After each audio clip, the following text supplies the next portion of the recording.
Please join me to give Dr. David Edwards a warm welcome.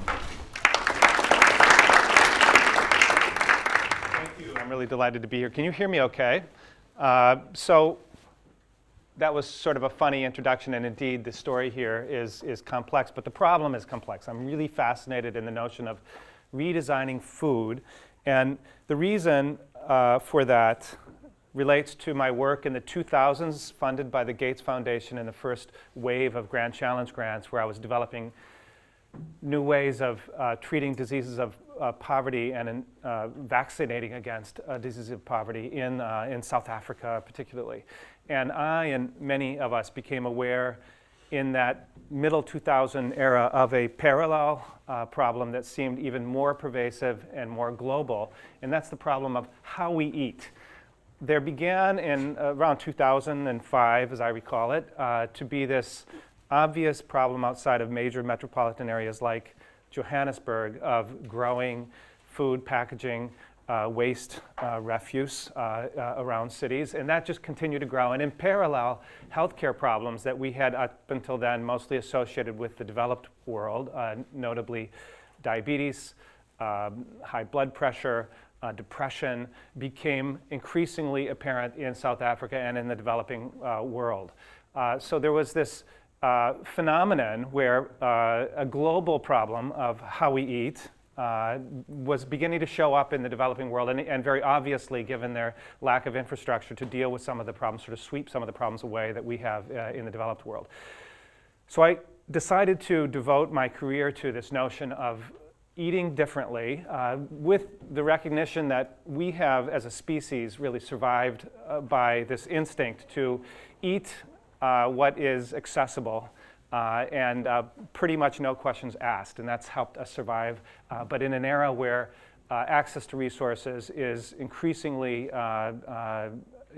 universal, we find ourselves putting into our bodies food that is not necessarily needed by our bodies, and in the process harming the environment. And that has, of course, become a major media and public awareness today. And so there's this interest to personalize nutrition in a way as we've personalized information over the last 20 years, which is fascinating. However, we're working against instincts, human instincts, as well as trillion-dollar industries, all of which need to evolve pretty rapidly. And so how do you do that? Part of it is innovation, solving technical problems, and design plays a major role here. Part of it is cultural. And so it seemed to me important to create an environment, not unlike the internet, for virtual innovation, where ideas could be exchanged culturally, and we could be sort of co-curating this future with the public, short of really basing this dialogue on a commercial objective. And with that in mind, I created a new innovation center in the center of Paris called Le Laboratoire, where we do experiments in contemporary art and design at frontiers of science and deal with major issues of our day, many of which do relate to health and nutrition. If you are in Paris or you come to Paris, you come to exhibitions at the Laboratoire as you would come to another contemporary art or design exhibition, but there are these sort of experimental processes going on, and following these experiments, we then rapidly prototype these designs or works of art, and they end up in museum collections or in products and in stores. One of the problems then that I took on early had to do with food packaging, and it seemed to me that we should be able to package food and drink as nature packages fruit and vegetables. So if you look at the structure of an orange, where you have this sort of edible white pulp surrounded by this edible but typically not eaten biodegradable skin, or it's even more obvious if you look at a coconut, clearly the best water bottle ever invented, where you've got this edible endoderm, the white part of the coconut, and then this non-edible endocarp that can be thrown into the environment and biodegrades. And so the goal was to reinvent packaging based upon this fruit structure. And we developed then something called Wiki Foods, which initially exhibited in 2010 with the French designer François Azembourg, and for a couple years then curated this in the context of a very culinary activity there at the Laboratoire.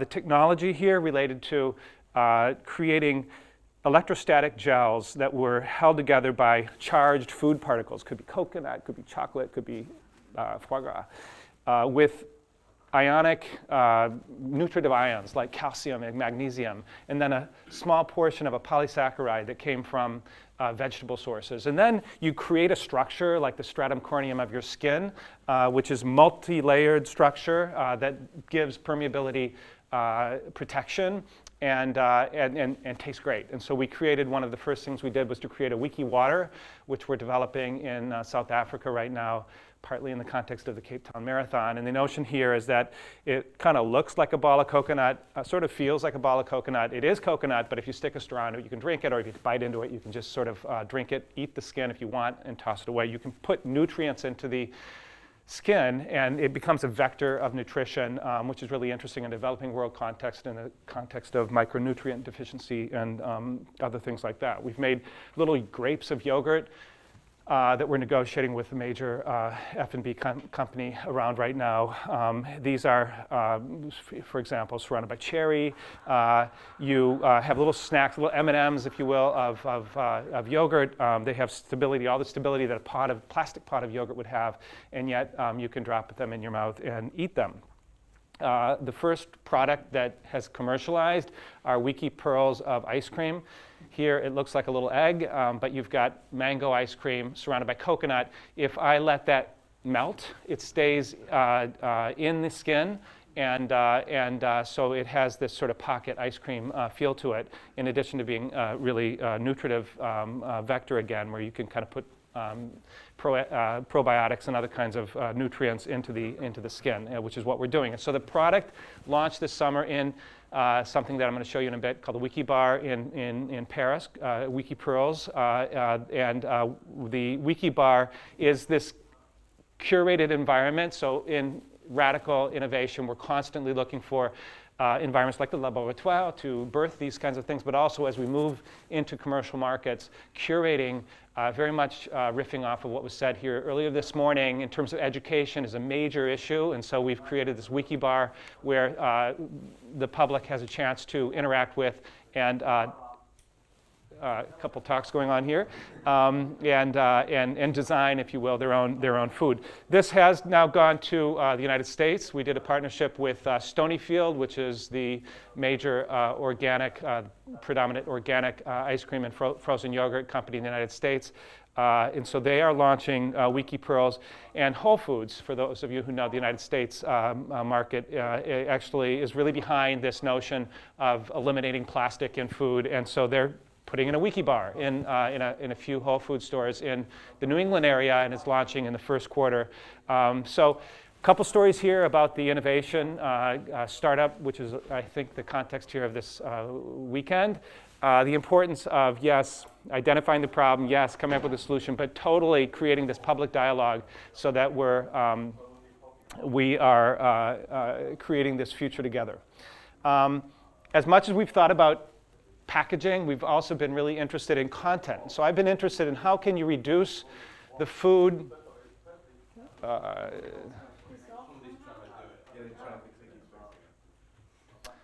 So this is a very non-curated environment. Yes. Is there something running on the browser? What's that? What can I do?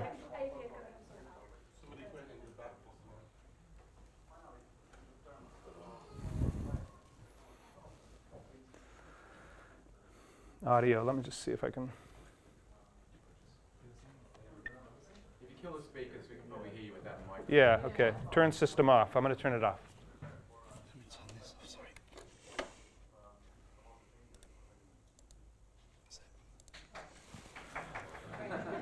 Thank you very much. I appreciate it. Oh. Did that go off? I'm still on. Okay, great. So no. Okay. Where was I? So we're talking about, okay. So I've been equally interested in the food And I had a fascinating conversation several years ago with the head of the FDA about foods and drugs. So we have the FDA in the United States. There's a real interest today in a third category, which is neither food nor drug, and let's call it sensations. So we, you can argue, have major problems of obesity and drug addiction in the United States, partly because we're looking for sensations and we're taking calories and drugs. And so is there a third category where we're delivering value, we're delivering physiological effect, but it is essentially without calories or drug addicting material? And so I've been interested in reducing food to its essence, where we can deliver two things: one, nutrition, and two, pleasure. And so I'm going to talk about that here in the context. First, we've invented something that was called, for several years, breathable food. And the notion here was to put the food in just natural food in a particle form. And so it's literally taking a dried chocolate or whatever the product is, pure chocolate, but putting it in a particle form and making those particles such that if you breathe them, they come in your mouth, but they're too big to go beyond the back of your throat. And then designing little objects that would allow you to breathe food into your mouth and then have nothing go into your lungs. And the advantage is that you can deliver all the essential vitamins, daily vitamins and nutrients with no calories. You can deliver taste with no calories. And initially it started out as chocolate and then energy, but it's now diversified into a family of products. So this is called the Arrow today. It's a biodegradable plastic mouthpiece or a metallic mouthpiece with a little arrow pods. We've had a series of products as we've moved towards now even an all edible product where I've got something in my pocket. Anyway, I have some little show and tell if you're interested in this. And the product has been, now it's starting to sell in the United States. It's been selling in thousands of stores in the United States in an energy product form, but it's now starting to sell again in a very curated environment we have immunity. My son is sitting back there with some products which he could show you. He didn't want me to embarrass him, so I'm not going to point out exactly where he is, but you can see some product around him. And immunity, sleep, energy, and so there's some, for example, just this month we've opened a kiosk, another kind of wiki bar in the Denver airport where we're beginning to sell. So it's a great product for travel in that there's no liquid. And so you can travel and lots of benefits that this product platform, very exciting personalization of nutrition opportunity in the Arrow food. Now moving on to the pleasure, I've been also fascinated with the purely virtual food and drug opportunity, and the notion of being able to, in a way, diffuse into the global information network and revolution physiological experiences that can be beneficial. And in a way, again, we've survived with that kind of communication. I'm talking about olfactory communication, and yet in the last, it's pretty clear in the last 20 or 30 years, as our brains literally have been saturated with visual and auditory information, our sensitivity to olfactory information actually has gone down, and you can show why that's true. A lot of interest to change that, and both from a medical point of view, this relates to issues of sleep and stress and even obesity, to memory, but also from just a pure pleasure point of view. As I say often to audiences, if I say croissant to you, that doesn't really do much to you, but if you smell a croissant, it does something to you, right? And if you smell and see a croissant, it does even more to you. And so there's a lot of data, for example, that shows that if I smell a coffee, it actually has an impact genetically in alerting genes that are correlated to sleep deprivation. And so there really are physiological benefits to olfactory communication. And so with all of that in mind, we developed an olfactory phone that you can send olfactory information globally with, and began to, so there's a little bit of a contrast between this beautiful animal and this beautiful young woman who's here in England actually a month ago at the Wired conference in London, where we presented the first generation O-phone and gave audiences an opportunity to, so I gave a talk to a group like you, but there were quite a few more folks, and invited them all to a particular website where they could design their own virtual coffee mocha. And they could choose their favorite chocolate, their favorite caramel, their favorite nut, and their favorite coffee, or there were 4 things. And then there were 4 movements of the symphony, and of course everybody did it at once, and so the app was beleaguered by these 500 symphonies, and everybody runs to this counter and began to deliver these. So this was a first step towards what we believe will be a very transformational technology. Have started a company recently around it, and are developing for our next sort of presentation of the technology in June, as I'll talk about a little bit more. The O-phone Duo. So this is a little object that right now we're putting it on a platter only because we're trying again to curate this experience and really understand from the public exactly how this is going to enter into entertainment for sure, beauty for sure, culinary practice for sure, but maybe even generally into internet communication. Imagine any email, any tweet, any kind of internet site with an olfactive dimension. And if you've got a device which could look like this, it could simply be part of your phone, it could be part of your clothes, it could be part of your microwave, you can access that information. So how this works is that you have an app on your iPhone or iPad or your Android or whatever it is, and you choose an olfactive universe. I'll explain that in a minute. And then you choose a track, or you make a track, you send it to your phone or to somebody else's phone. A light goes on, so you've got a message, and you can take it or not. And if you take it, you lift up a little bar here, up, and you kind of answer, and you get this very intimate. So it's not like odor falling on top of you. A lot has been tried in this sort of odor phone, odorama sort of universe for 100 years, really since the beginning of cinema. The problem with odors is not very smart. So odors tend to, if I give you a cloud of Parmesan, it's all over you. And you've got it on your clothes, and you've got it all, and you can't get out. And so I can't really give you Parmesan and the smell of a rose and the smell of whatever very rapidly. It all mixes. And so it's been problematic to actually communicate anything like the complexity of a visual or auditory song or novel in odor.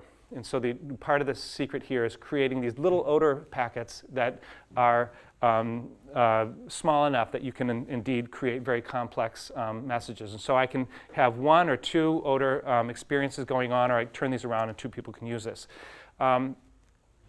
So we then have inside this, you have these little O-chips that have aromatic material in them. And in this initial version, there's 4 that have 4 aromas. You can make basically 340 different aroma experiences. And then, of course, by putting them in longitudinally, you can make thousands and thousands.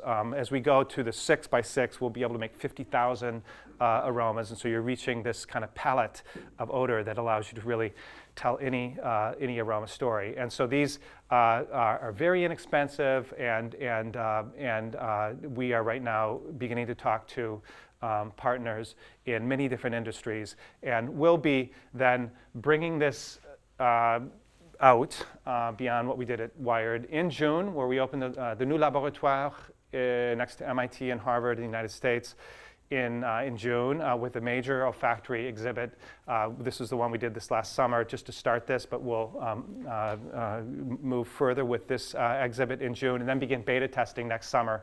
The story here in general, and then we'll have plenty of time for Q&A, is that we are in the 21st century in a highly sensorial world, and in a way overwhelmed by the success of technology. I think there's a general interest in the media, in the younger generation, in maybe all of our lives, to edit this information, both from a purely communication point of view as well as from a nutritional point of view, to create sustainable lives and sustainable environments. There has been a revolution going on here to personalize information.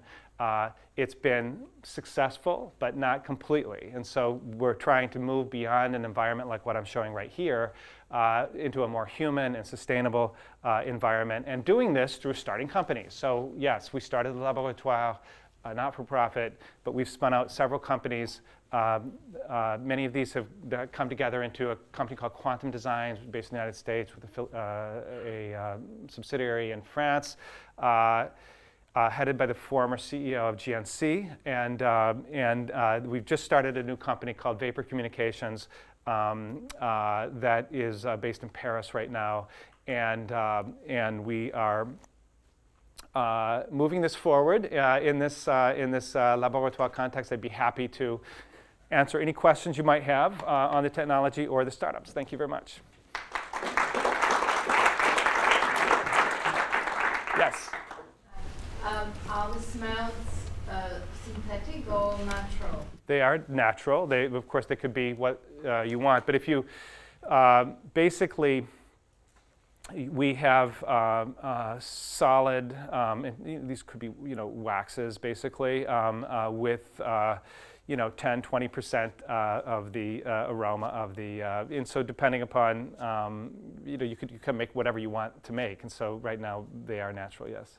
Yeah, because volatile oils will diffuse, and after a while also they will not smell anymore. Yes, so there's clearly a lifespan to it. This is like an ink cartridge, right? So so basically, when we did the Wired conference, we had thousands of downloads, and it was one chip, right? And so the chip has a lot of capacity for information delivery, but not endless. So there is a big challenge here is partly stability, and partly then what is the length of life, but it will have a limited length of life. Sure, yes. You talked about food with the pleasure and the nutrition, but without the addiction, Yes. for example. There's a professor in this country that is working on a substitute for alcohol that you will just be able to take, and it can give you the same feeling as being drunk, Yeah. but also he's got two pills, I think, one that can help you feel drunk without actually ingesting the alcohol, and one that can actually return you to a sober state.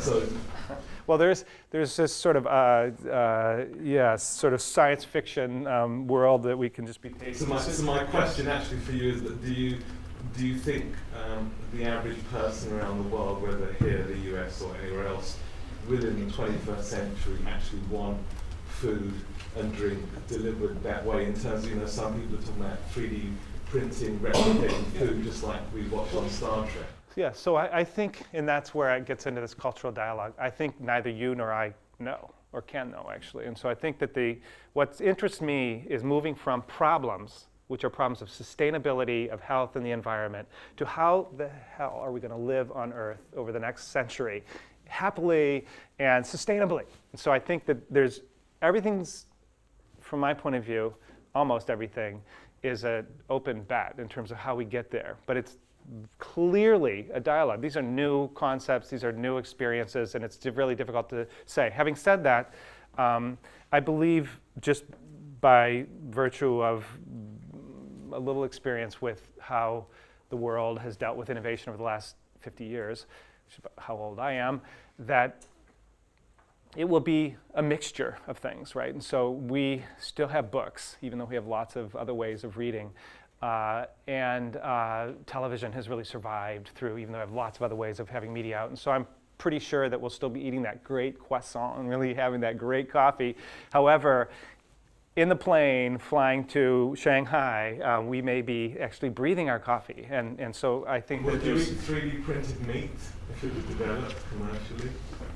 I'm not really into 3D printing of meat, actually, but it wouldn't be really relevant for me to comment on that. I mean, I think that what you see going on and read in the media, some of which is very sensationalized, is an effort, I think, in the most sincere way by innovators to respond to a need sometimes it's really responding to an opportunity, and sometimes, therefore, it doesn't go very far because it's like nobody was really asking for that. And so that plays out. But you got to expect that in any kind of a innovative environment. Then we definitely are in one now. Yes, please. Fascinating stuff, and thank you for sharing your work. I'm interested to hear you comment on, just talk for a minute about how the food companies have responded to this kind of technology. You mentioned Stonyfield, so you've got some organic companies, Whole Foods obviously, but in general, how has the food industry responded to this? Well, interesting. In a way, not to make a joke out of this, but in a way, responding to it like Harvard University is responding to one of their professors living in Paris right now. And so there's the president is happy and the students are happy, and there's a lot of people in between who are saying, what the heck are you doing in Paris, France? So there's a recognition, I think, at the highest levels of companies. So we are in negotiations with many of the major food and beverage companies internationally right now. When almost, and particularly on the wiki side, but actually also on the vapor communication side, as soon as this came out, there was just a massive dialogue. Now, moving beyond that to partnerships and products that are coming out is a fascinating process. And it gets back to what I said at the beginning, that we are talking about a trillion-dollar industry and changing. And so once the manufacturing guy comes in the room, so gosh, I'm not really sort of prepared for that. And so there's lots of, and then there's consumers, and there's a recognition there's a highly competitive, world and errors. So there's, in general, I'm in a very competitive environment here at Oxford University. In general, I expect that by the end of next year, rethought fruit, yogurt, cheese in wiki formats will be both partnered with major food and beverage and starting to appear. I think that some of the things like water and beverages is longer term and will be developing in a developed world context, frankly. I think that on the nutritional side, I think it's going to be picked up more quickly by pharmaceutical companies than it is going to be picked up by some of the food companies, and so. But I'm heartened. But this is a long-term deal here. Thank you for that wonderful presentation, and the product you developed was really nice. I'm originally from New Zealand, and when I moved here to the UK, I was astounded by the amount of food packaging. And you can just look around the room and you can see the packaging. It's just mental. And that's where you started off. You showed us outside Johannesburg with the waste. From your product, have you really solved that problem of food packaging? Because the products you developed are still packaged. It looks like, yeah. And the second part of that question is going back to Johannesburg, where it's a lower socioeconomic, poorer community. Will your products be sustainable in that setting where it's probably more needed than somewhere like in Denver or Oxford? Yeah. So, first point, think about the coconut, all right? And so you got grapes, but you got coconuts. And so basically, frequently fruit has a sacrificial layer that you throw out and that biodegrades. So the external packaging that we have, which you don't need to have, but you generally, given the distribution methods today, want to have, is a completely biodegradable cellulose. So it's 15 to 30 days biodegraded, and the paper you see there is a recycled paper. So you can throw that into the environment, and it actually behaves like a coconut shell. Okay, and so why are people not doing that right now? Well, typically with that kind of packaging, you have to put a polymer coat on it so that the moisture doesn't mess it up. But because of the skin itself being a moisture barrier, you can actually do that. So the wiki approach is clearly, now on the arrow, we have, and so actually my son, lift that up, just lift one of those things up. Yeah, so this packaging has gone from, so it's a biodegradable thing here, and then it's got recycled paper. It's very easy, frankly, to put this in completely biodegradable, even cellulose kind of packaging. And so as I showed there, we've moved to edible shells. But this is, again, one of the real tensions here has to do with where you want to go, where you want the world to go from an altruistic point of view, and where the world is today. And getting products to sell and getting people to understand them, there are some compromises that are made in the short term, and so you do see some packaging, particularly on the non-wiki front, that is not as realized as we want it to be, but can have it, but it's not going to be quite as aesthetically attractive as we're used to. On the second question, which was developing world, developed world. So, in fact, what we're doing, this is just a super exciting and to be played out issue. But in South Africa, particularly Cape Town Marathon is very interested in eliminating plastic from the marathon. The idea of wiki water for the Cape Town Marathon is a much more realizable thing than wiki water for you, right? Because you want to throw it in the back of your car and be able to not worry about it. But the Cape Town Marathon happens on a day, and you can kind of curate that more.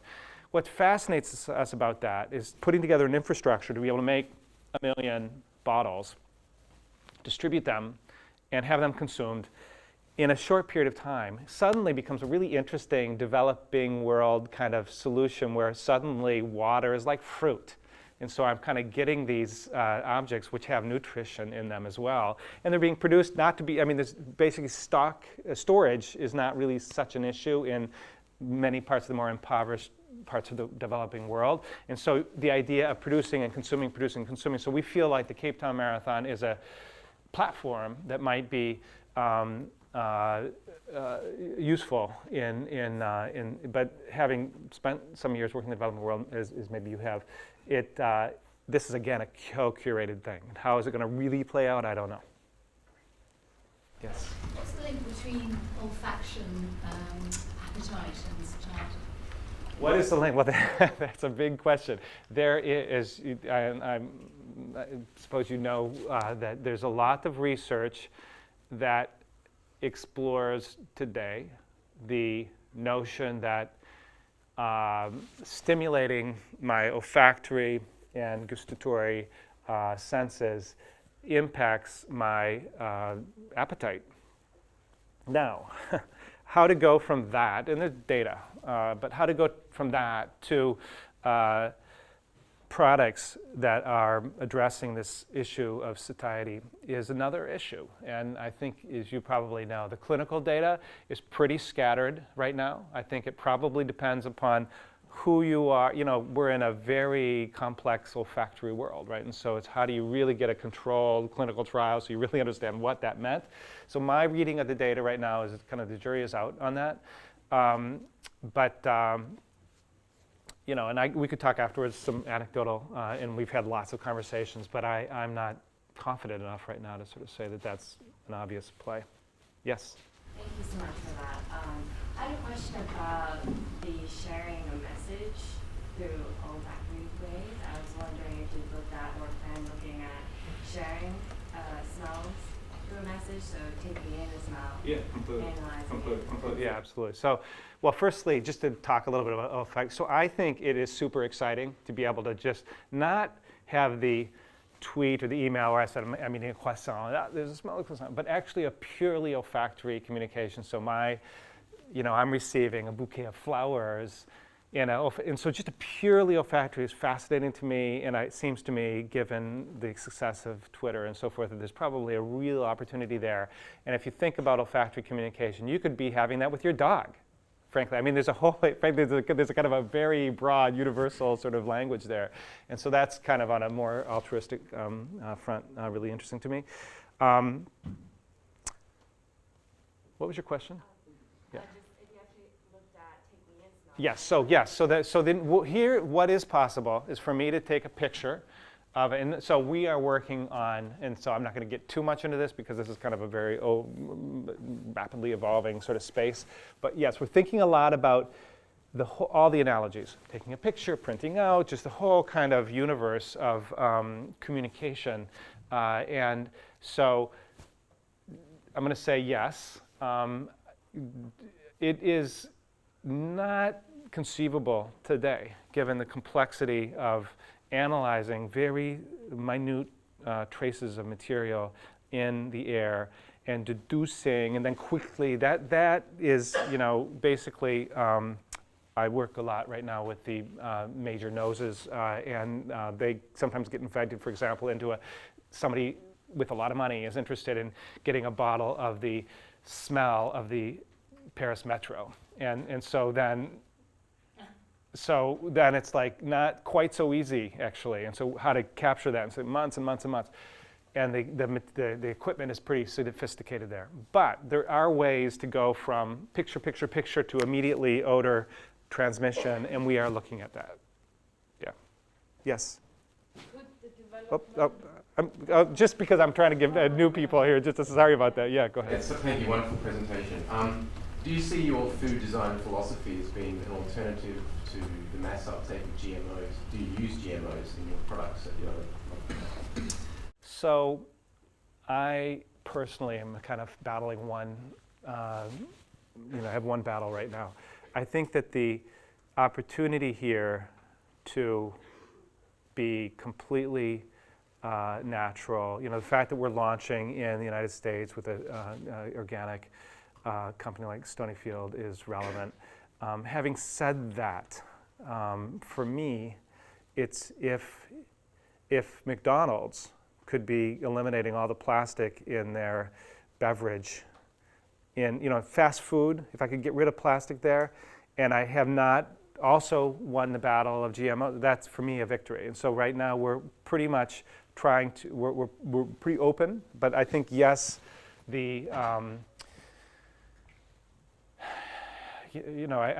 think that there are lots of constraints that we're all working under in terms of, again, riffing off of what was said earlier this morning. And I think there's a will to, I would guess, collectively have the most natural, most pleasurable, most sustainable world in the 21st century. We're all working at that, and so that's part of it, but that's not a major focus of ours right now. Yes. When you went to the example, say, of the wiki pearls, you had to design that. Yes. So you had to design the packaging. Was the criteria what would be the best packaging, or did you have to take into account the cost of various options? The reason for the question is that ultimately, I guess a lot of these products would be in the developed world, but if hopefully, if they take off, they would go to the developing world, then early decisions made about cost effectiveness could have a long-term impact about whether they will apply there. Yeah, completely. And frankly, going back to the food and beverage company dialogues, we wouldn't be in those dialogues if we didn't have this cost of goods issue underhand. That's the issue, right? And so this is an industry that is such pressure. Some of the statistics there that you may be aware of in terms of every $100 which is spent in a big food and beverage company, a couple dollars is going to R&D. $20 is going to price discounts, right? And so there's this huge pressure on price. And so we are aware of that. And so it's true that right now we're at a very small scale. And so if you went into the Wiki Bar, welcome to the Wiki Bar in Paris, you would buy a Wiki Pearl for €3. Now, if you go to the States and you buy this 3-pack of is for $4, so the price is going down as the scale is going up, and there's nothing inherent in the skin. So the skin is, the constraint we were mostly working with was texture, taste. We talk a lot about packaging, but at the end of the day, people are not saying, "Oh, I'm going to eat my packaging," any more than when they get a fruit, like an apple. It's, "I'm eating my packaging." And so they don't want there to be insecticides in it, right? It's got to taste good. So we've been spending a lot of time on nutrition and feel and those kinds of issues. But there's nothing artificial. There's no new chemical that's being made here, and it's food. So and it's one process to make the skin and to fill it. And so in principle, inherently, there's nothing that makes these, if there's a constraint from a cost point of view, it's more related to the long-term stability. Unless we're talking about frozen, a lot of these products are going to have the stability of fruit or yogurts. And so there'll be month, 2-month kind of products, not 2-year kind of products in a non-frozen context. And that clearly, come back to water, just think about how brutal we are with water bottles. that's not where we're at right now, and so it's going to lead to some clear market constraints. Why is the laboratory located in Paris? I was wondering whether you could talk about what the Parisian environment also is, like New York or London might be. Yeah, that's right. Well, the first thing it offered was it was home for my wife, and so that was definitely relevant to the first choice. But in fact, it was very propitious that we opened in Paris. I think, and I'm going to tell you why, I think today there's nothing really inherent that would mean it could not open in San Francisco or in London, and there's lots of conversations going on. In fact, we're opening next year in Cambridge, US, is reflective of that. But it's important, the laboratoire, it is important that it be in a cultural environment where there's a cultural industry, where this is not being viewed as product testing, where this is really being viewed as culturally valid. What's fascinating about Paris, and also very troublesome if you're an entrepreneur, is that ideas sort of matter more than what ideas can do for you. And so the more you emphasize what they can do for them, the less interesting they are, right? And so they're kind of, people are very interested in ideas. And that has been really propitious. We could come out with edible, and people were just like fascinated with the form, fascinated with the concept, and we're not really, nobody believed for a second that that would be a product. And that was helpful. It was like a sandbox environment where we're not under the pressure, where people are saying, okay, well, where's the proof? And it could allow us to kind of incubate over time. And I think, again, that if you look at the internet, from my point of view, you know, there was a long time where we didn't really understand if would that ever make money for people. But it was a lot of fun, a lot of what's going on there. And so this ability to create a form of exchange. So I do think that this kind of a lab will succeed better in an environment with a real dynamic cultural industry, if I can put it that way. So for sure London would be great, for sure, you know, but you know, that was kind of a key criterion. Thank you. Other questions? I turned down one question. Yeah. Now because you're talking about markets and sustainability, and I'm full for sustainable business, but I think that the development of the product may even be faster if it could be adopted by communities who could help to develop it. Yeah. I'm speaking more from the perspective of the commons.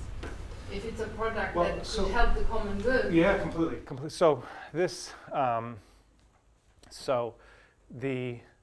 there is in developing new technology, there is a certain amount of investment and time needed for it to be truly put into the public domain and played with, right? And so there's issues of how do you produce it, how do you stabilize it, safe, and all this kind of thing. You don't want to kind of put in, you know, something dangerous in the public domain. Why do we call it wiki, right? So the notion here, and if you come to Paris, we can show you one of our early prototypes of a kind of vending machine where it kind of looks like R2D2 kind of thing, and you come up and you sort of say, I want a, you know, a Fanta with a whatever, a lemon skin, and it's made and comes out and falls into your hand. And so you kind of design your own. And so the notion of environments where we're having the equivalent of the espresso machine at home where you can make what you want, you kind of take things you can make. So for sure, we've been talking about mass market, but there's this kind of fast food or sort of make it and go. And then there's a home kind of community. And so indeed, in thinking about the developing world, we've thought about, we have a machine which is completely manual. There's no electricity, and you can kind of just pump it around. And so that fascinates me a lot. But we are in a phase right now where getting the investment in this company is really associated with having a very successful company that gets profitable. And that's we're focused on that. So are there any last questions? If not, let's thank Dr. Edwards for his talk.